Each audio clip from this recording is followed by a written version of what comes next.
You are listening to the Zen Cop podcast.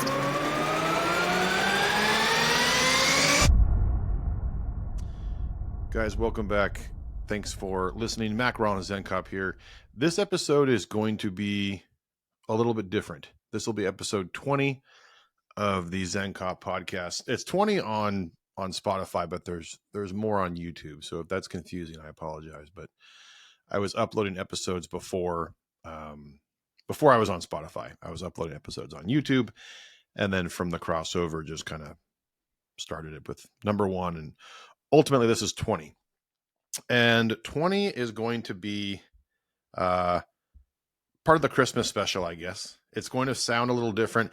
I'm not going to be utilizing, I usually write ahead of time what I want to talk about, and I pretty much use that as a script to just keep me on topic and not go off topic and ramble. So this episode, I'm not using a script. I'm not using any notes. I'm literally going to tell a story from kind of start to finish, and hopefully it is good and you guys can enjoy it. Like I said, it's a little different for me, just sort of talking on the fly. And for someone who's not short for words, I'm surprised that's an issue. But I wanted to talk about why I started this podcast and why I started the blog, which was the initial, that was kind of my first step towards doing any of this, was the blog. And the blog was, before a blog, it was just me typing on my laptop, trying to process things and just sort of put words on paper to help me. And as time went on, I started to write more and more and more and more. And there's more to that that we'll discuss later on in the episode. But basically, I wanted to tell people why I started this and what motivated me to do this. And I get that question frequently, but I don't always tell everyone the whole story. And it's not to be secretive. I just really haven't ever told this story publicly or talked about the real why and what initially prompted me to start writing things down on paper and then ultimately on a computer. So we're going to go back to July 11th of 2020. And that is a day that changed my life forever. I will never forget it. It was the scariest day of my entire life, by far. And the morning of July 11th, I woke up. It was a normal morning. It was a Saturday.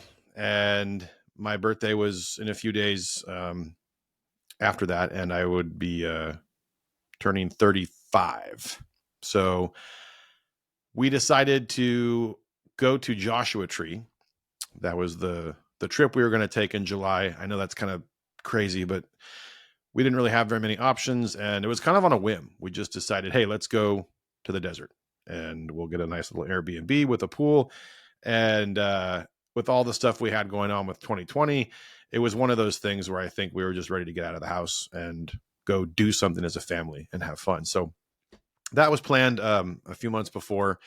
We had everything ready to go. And that morning I woke up, came downstairs. I was standing in the kitchen and I really couldn't tell you, because I've been asked this question a few times, what was happening when this happened. And my answer is nothing. I was standing in the kitchen and all of a sudden I had the strangest feeling. It was a horrible feeling. And it was a feeling of, I guess, just complete doom is the word I keep bringing up. And it's hard to put that feeling into words. I felt very unsafe. I just felt horrible, and not in a physical sense. There was just something telling me something bad is happening to you right now. My heart started to race and beat through my chest. And I have never experienced anything like this before in my life up to this point. And so I look at my wife and I say, I think we need to go to the hospital, like right now. And of course she asked, well, why? I said, I don't know. I think I'm having a fucking heart attack. And I don't know. I can barely get a word out. We hop in the car. We go to the hospital. Pro tip, if you ever want to get into urgent care quickly and not have to wait, you just tell them that you think you're having a heart attack. And what was funny is after I told the lady that, I went to go sit down to like wait to be called. And she's like, no, you come back right now. Okay. So go in the back and They slap all the leads on me, do the EKG, and the nurse leaves the room for a couple minutes. But I will always remember that time alone in the room, being alone, and the feeling of fear. The word fear is not a word that grasps that emotion that I was feeling at the time. But that I was afraid, I was terrified, petrified, just laying there, thinking that I had no control over this. And that was the part that really, really made me feel completely uncomfortable, was that I couldn't do anything about what I was currently feeling at the time. And after going through a lot of very crazy, dangerous, stressful, all those things at work and even in my personal life, this was above all of those things. I now had a new appreciation for what the human body could deliver in terms of fear. And the nurse comes back in, doctor comes back in, your EKG is abnormal. We recommend you go downtown. So they told me, like, you don't have to go in an ambulance. You can if you want to, kind of did the whole, if you want to type thing. So my wife drove me to downtown, and beautiful, beautiful part of Sacramento. And I go in the ER again, kind of give them the spiel. Hey, I think I'm having a heart attack. And boom, I go back to the triage room and blood work and the whole nine. And I was there for a couple hours, chest x-ray, I mean, just test after test. And then they let me go wait in the waiting room. And the doctor comes out and he says, hey, how's it going? Good. And he goes, well, good news, you're not having a heart attack. And I said, okay, that's great. What's wrong with me? And the doctor's like, well, we don't really know. And I was like, okay, it's not good. He goes, well, follow up with your primary care, make an appointment. But it's emergency medicine. I'm not expecting them to give me an answer. It is a bit unsettling to be told, hey, you're not dying, but we don't know what's wrong with you. So we leave the hospital and go home. We leave for Joshua Tree the next morning. I'm not thrilled about this, because now we're going to be taking a 8-hour drive to the middle of the desert, which, considering the circumstances, I wasn't exactly thrilled about this trip anymore. So the next day we load up the car, and my nerves are shot. I didn't sleep that night before at all. And I asked my wife, I say, hey, I'm so sorry. Do you mind driving? And for those of you that know me, or I guess kind of just the male species, we drive. We like to drive. I prefer to drive. I prefer that my wife, gets to be the passenger princess and just sort of hang out. And not to mention, I know north, south, east, and west, not just left and right, just the small things that make me just a little bit more, hey, I should probably drive. And so I asked her, can you drive? She said, yeah. And I'm not against women driving. I'm totally for it. I'm not going to say they're the best drivers, especially my wife, but I digress. So we get on the road and we drive all the way to essentially Yucca Valley, which is basically Joshua Tree. We get to the Airbnb. It's fantastic. It's gorgeous. The kids are having a blast. In the first 2 minutes we're there, they're running around. There's all kinds of wildlife and all this fun stuff. And I know that I'm not going to enjoy myself. And I'm trying really hard to just to not feel that way. And we unpack everything, and there's this whiteboard attached to the refrigerator. And the first thing I do is I write down the physical address of where we are. And my wife asked me, she goes, what are you doing? I said, I'm writing down the address so that if I wake up in the middle of the night, I'm dying, at least I can tell the paramedics where we are, because I have no fucking clue where we are. And I start getting paranoid. I look up all the hospitals. There's not a lot close by. And for those of you who have been to Joshua Tree or Yucca Valley, it's not exactly a suburban neighborhood. It's pretty rural. And finding the house, us just getting there, I remember thinking, great, this is awesome. It was very difficult to find the house with, my iPhone. Now I'm going to have to wait for an ambulance to come and try and find this place. So again, just my mind's just going 100 miles an hour. We get through the trip. It was fun. I truly just sort of didn't really have a great time. I tried so hard, and I tried to just be positive and not think about anything, but I couldn't. Every night I didn't sleep, just waiting for that sensation to come back. And we come home, and the next weekend it happens again on a Saturday, which is just, don't ask me why. I have no idea. Go back to the hospital, the whole nine. This time I drove myself and was like, no, we can figure this out this time. Do the whole thing all over again. And a different doctor walks out and says, hey, good news, you're not having a heart attack. I said, fantastic. And he looks at me and says, have you ever had a panic attack before? And I said, no, I don't panic. And he's like, well, this is probably what's going on.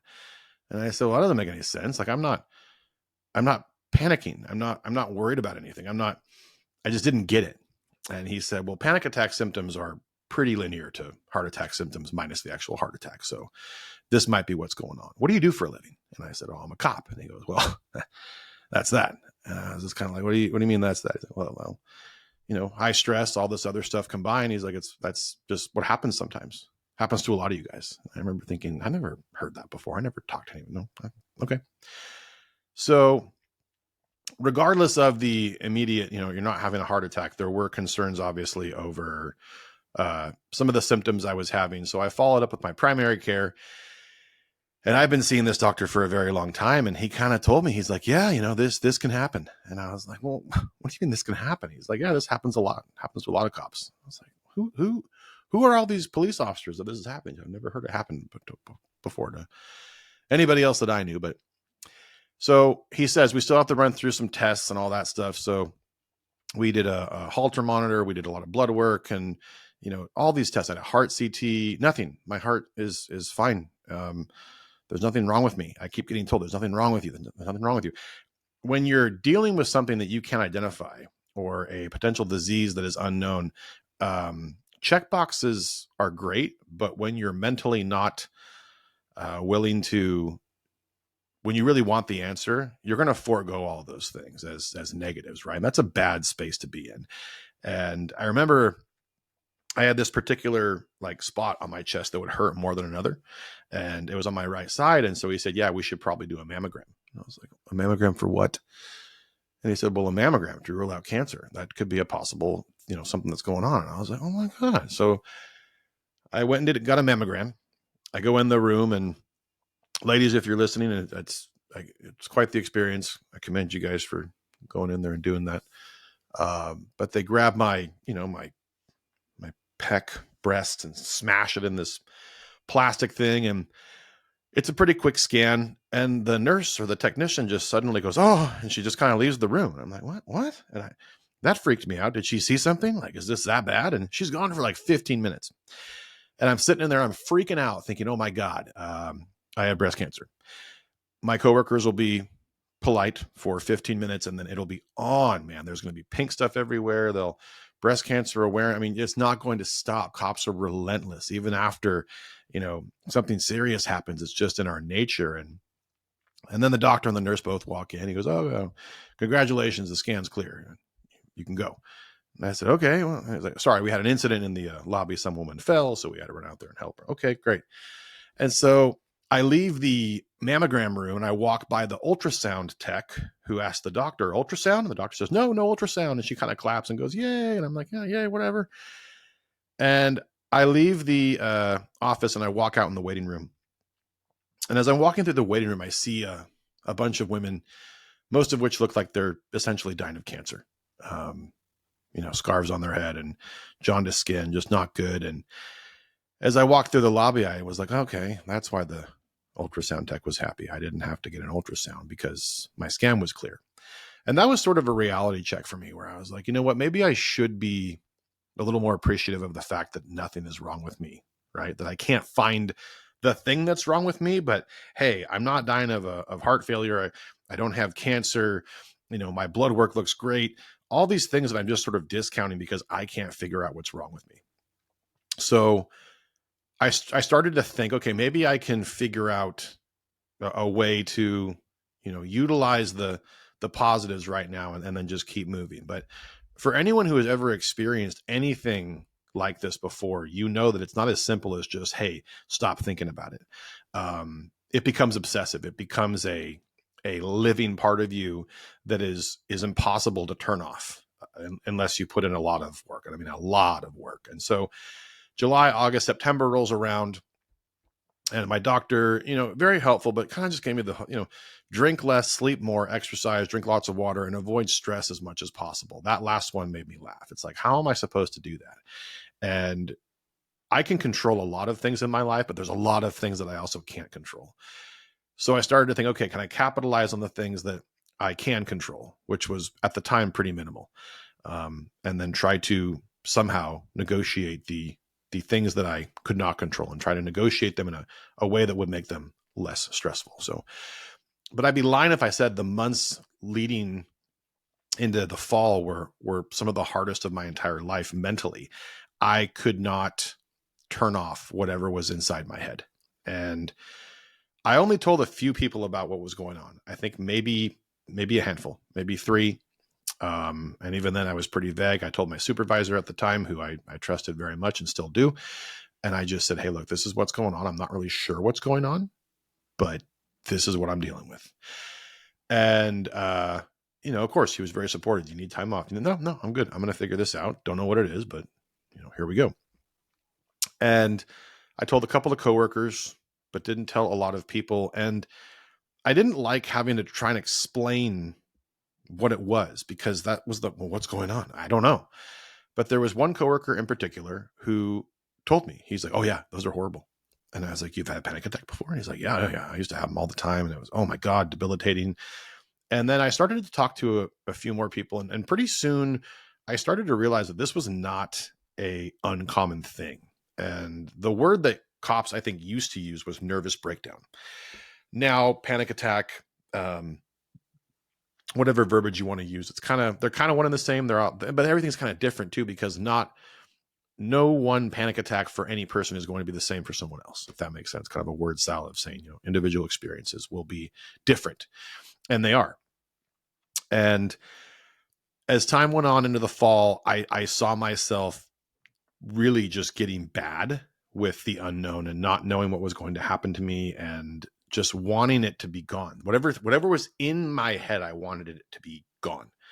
And I wanted to go back to what I would call a normal life, which is funny because at the end of this episode, we're going to talk about what's normal now for me versus before. And I would tell you that the life I was living before the life I am now was far from normal and far from healthy.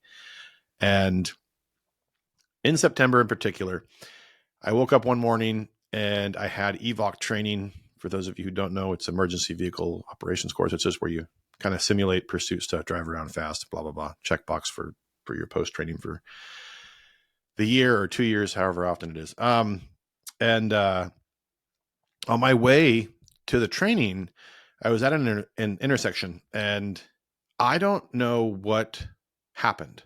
Again, the whole thing with like, whoa, what made you feel this way?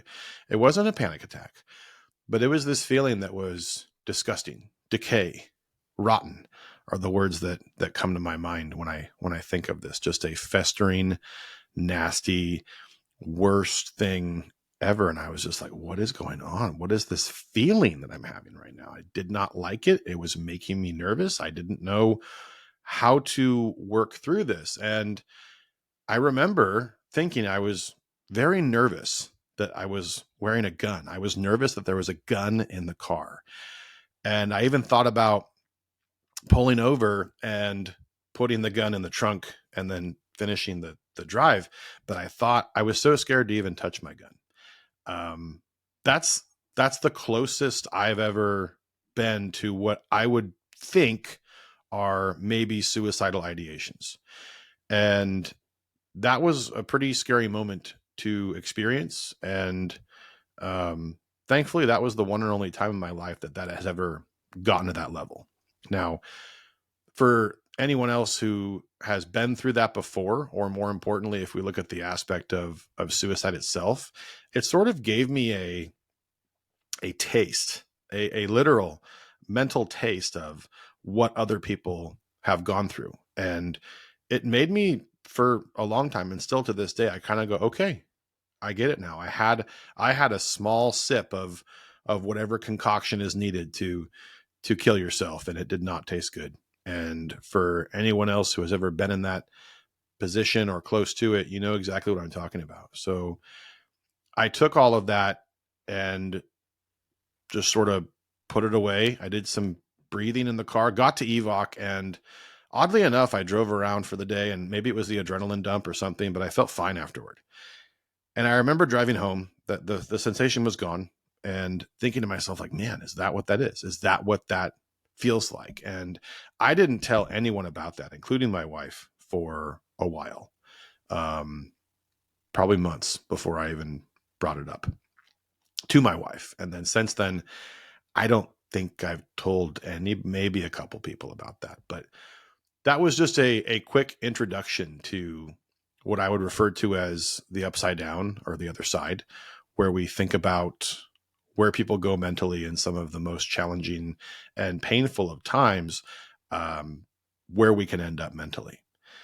And so I really told myself after that, I need to figure this out, because if I don't, then something bad will happen, or I'm going to end up just being this horrible, angry, frustrated person for the rest of my life. And I didn't want to do that or be that. So I started to do my own research. I started to take the advice of my doctor. Not that I hadn't been, but I doubled down and said, okay, how can we figure this out? All right, cool. Therapy. I should start going to therapy. Never been to therapy in my life. This would be my first time going to therapy ever. And for those of you who are listening who are not in therapy, and especially being in law enforcement, I highly encourage you to go to therapy. You don't need to have any issues to go to therapy. Why? Because the issues are already there. I promise you that much. If you are a cop in California, you're going to have stuff to talk about. And a lot of agencies out there offer, it's a limited number, but you can keep using them, EAP or whatever the variant is for your agency. You can go and get therapy. I encourage you to do so. You will have something to talk about. I promise you will find something to talk about. And went to therapy, started going to therapy. And for those of you who are also listening, I'll just say this too. If you're thinking about therapy, you're not going to go and feel great. You're going to go to therapy. Some sessions are good, some sessions are bad, but you're going to have to do a lot of sessions before you actually start to see results. It's the same with going to the gym. I equate therapy to a workout for your brain. And your brain's going to be sore sometimes after certain workouts. Your brain's going to have to adapt because you're going to be talking about things that are going to trigger an emotional or physical response from your body. Doesn't mean it's going to be sad all the time, but there's going to be some type of response, and you're going to have to work on those things individually, right? They're consider the muscle system in the body and how we have all these independent muscle groups. Well, the brain is not like that literally, but in the sense of exercising certain parts of your brain for memories, for all that stuff that gets stored up there. So it is not going to be a quick and easy experience. And it might be for you, but I would just say prepare to be challenged and prepared to put in work. If you don't put in the work on your end, nothing's going to change. So finding a therapist in 2020 was pretty hard. I had to call a few people before I could find one, because 2020 there just wasn't enough therapy out there. Everything was booked, and even my therapist I have now, even when we first started doing this, it was sort of at random. She'd be like, "Sorry, I can tell you what I have available, and that's it." And I was just kind of going at random, but definitely helped. Huge game changer. But life goes on, and so does stress. So I started to manage everything. Meditation was a huge asset to everything I was experiencing. I cannot say enough good things about meditation. And for anyone who's listening who's like, nah, that stuff's dumb, doesn't work, well, if you haven't tried it, don't talk shit. And I'll say this much: the people who say I don't need to go to therapy, they're probably the ones who should more than anybody. You don't have to get super invested into the lifestyle that comes with those things like meditation. And just because you do the meditation doesn't mean you have to start eating tofu and doing yoga and wheatgrass. I mean, I'm just saying, you can pick and choose certain things that work for you. And I enjoy what meditation gives me. It was hard to find the connection initially, but after I started doing it consistently, I started to see some pretty good results after the fact. And it's just another tool that you can have. And there's tons of studies that show that meditation is one of the things that has helped a lot of military, first responder, any high stress job, essentially, where your mental stability is sort of hanging in the balance. It's a huge way, even if it's minimal. I always say something is better than nothing. Ideally 30 minutes is awesome, but if you can get 10 or 15, do it, go for it. And There's all kinds of stuff. You can hit me up offline for recommendations. I'd be more than happy to give you guys some. But started doing that a lot, getting some stability, starting to feel good again. And we went into the year 2021. Time's just sort of flying by. Work is busy. Life is busy. And I'm trying to just sort of rebuild myself. And again, I didn't know this was going to take years. If you had told me in 2020 that it would be years before I figured out the answers and started to feel better, I probably would have driven my car off a cliff. And I'm not joking, because I don't think I wouldn't have believed in myself enough to do it. And that's something that's huge. And after the fact, you can see it, hindsight 2020, I could totally do it again. But if you don't have the tools and you don't know what you're doing, the journey will seem impossible, but it's not. And so we go into 2021, things keep moving, life goes on. And on October 14th of 2021, a coworker killed themselves. And that was a pretty horrific thing to deal with. And I was one of the detectives who was on scene and worked it. And to this day, I wouldn't change anything about that. I was honored to be a part of that. And I wouldn't have changed a single minute of that day. The thing that I think we all wish we could have changed is the act itself and what we could have done to prevent that. But ultimately, I don't have a rewind button. So here we are. And that was one of the harder, if not one of the hardest, I would say probably easily top 3 most horrific things I've ever seen at work. And I think it was because of the context. I've been to hundreds of suicides before, and this was just different because I knew the person. And that changes things when it's a coworker, and all of those factors combined made it probably one of the most horrific events of my life in terms of work. And after that, I don't want to say I went backwards, but I remember thinking like, man, I cannot let this mess with me that much. Right. I'm thinking, how can I use this to try and, to utilize the challenge? And, my brain's going 100 miles an hour. And I remember just thinking, just stop overthinking it and let life go on. And oddly enough, I started writing, and that was the month that I started writing things down, and then ultimately started typing. And then I started typing what is now a book that's going to take me a long time. For those of you who are thinking about writing a book, it sounds really cool when you think about it and talk about it, but doing it is a lot harder. So, if you're thinking about being an author, maybe have that be a backup plan, unless you're good at it. I shouldn't say don't do that, but I started writing, and the writing turned into the blog. And one of the first, the very first blog I ever wrote, and the first episode I ended up doing later on, was about suicide, and in particular about that person. And I'm not going to use names because I'm not ready to talk about that in its entirety, and with respect for, the family's privacy and stuff like that, I just would rather not say. But for those of you who do know me, and for those of you who are listening, you know exactly what I'm talking about, and the totality that came with that, and just how unfortunate the whole scenario was. But we learned so much from that. And I talk about adversity a lot, and I talk about the challenges that life brings to us, sometimes unexpectedly and sometimes at the worst possible times. And there's no better way to have a deeper appreciation for life than adversity. It's going to teach us that everything we have in front of us, physical or not, it's all stuff that can be gone, right? It can disappear, it can leave, it can die. And ultimately, with every moment of loss, struggle, or pain, turmoil, all of these horrible things that we go through, we will retain that, and it will eventually turn into reminders. And as someone who has experienced death from a young age, to include family, to include my dad when I was 21, I've learned over the years that life's short, and the hardest parts of our lives will make us stronger and teach us. And I always look back to every moment of challenge that I've been through in my life. And after the dust settles, and I'm obviously not, sad or angry anymore, I can look back at that incident and think, wow, look at what my life or what happened in my life after the fact. Who did I become as a result of that? And who did I become long term, more importantly? Because as you're growing in pain,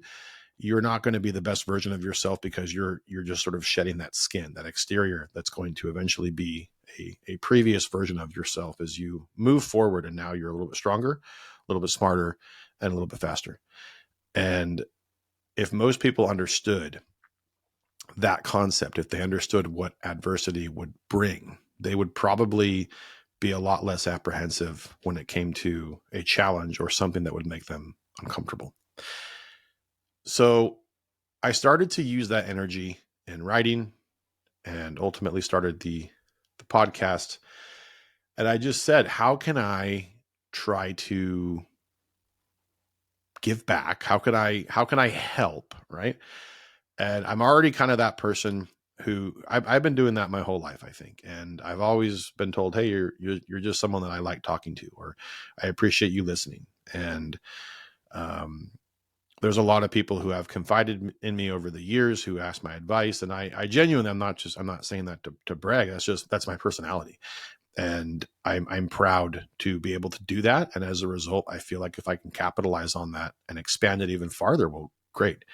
And doing that, digitally has helped me. I've learned a lot. As much as I, can't stand social media, here I am on social media, right? Like, to some degree, talking to people. So double-edged sword, but the things that I've taken away and the people that I've met along the way, whether in person or online, has been incredible. I've learned a lot from so many different people and all these different teachers that have entered my life, temporarily or long term, have given me tools along the way to help try and fix whatever I had going on. Now, I don't want to say I went backwards in 2021, but I did start to just kind of have that, man, I don't think I'm really progressing anymore. And I kind of feel like I'm moving backwards just a little bit.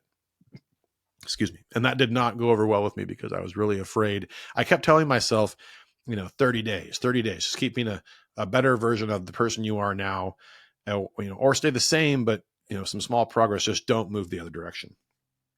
And I remember I started to feel like I was moving the other direction. And finally, I asked the question to my therapist. I said, hey, so what's the deal with, meds? What are we talking? Like, I don't know much about them. I know that they're not, the greatest thing ever, and there's a lot of horrible side effects, but I don't know what else to do. Do I need this to sort of just push me over the edge in a good way and, give me my life back? And so we talked a lot about it. And my doctor, who I'm very thankful for, I remember he asked me, he said, well, would you mind if I talked to your therapist before I prescribe you anything? I said, sure, that's great.